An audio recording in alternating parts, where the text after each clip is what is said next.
এই বাবরি মসজিদ হবে মুর্শিদাবাদে প্রবেশ করলেই আপনার সামনে ঝলঝল করে জ্বলবে উচ্চ একটা মসজিদ, যেটা নাকি হুমায়ুন কবির তার উদ্বোধন করিয়েছেন। এখন এখানে মানুষের ভিড় প্রচণ্ড পরিমাণ সব সময় পাবেন, রাত দিন সকাল মানুষ দেখতে পাবেন।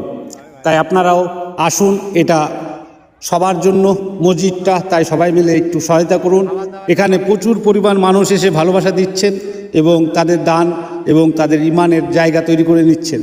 তো আপনি চাইলে এখানে আসতে পারেন, দান করতে পারেন। এবং এখানে শুধু মসজিদ হবে তা না, এখানে যদি বড় একটা মার্কেট হয়, একটা হসপিটাল হয়, বা এখানে ঘোরার জন্য একটা গার্ডেন হয়, তাহলে মানুষ কাজ পাবে এবং এই জায়গাটার সৌন্দর্য অসীমার হয়ে যাবে। তাই কে কে চান যে এখানে মসজিদটার সঙ্গে সঙ্গে আরও কিছু মার্কেট হোক এবং হসপিটাল হোক, সবাই আপনারা কমেন্টে জানাবেন।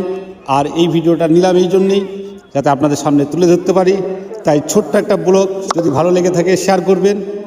সকলকে জানাই মন থেকে অনেক অনেক ধন্যবাদ। এখানে আসুন, ঘুরে যান আর আপনার সহযোগিতার হাত বাড়িয়ে দিন। এটা আল্লাহর ঘর, এই দুনিয়ায় এবং আখেরাতে আমাদের সবাইকে সম্মান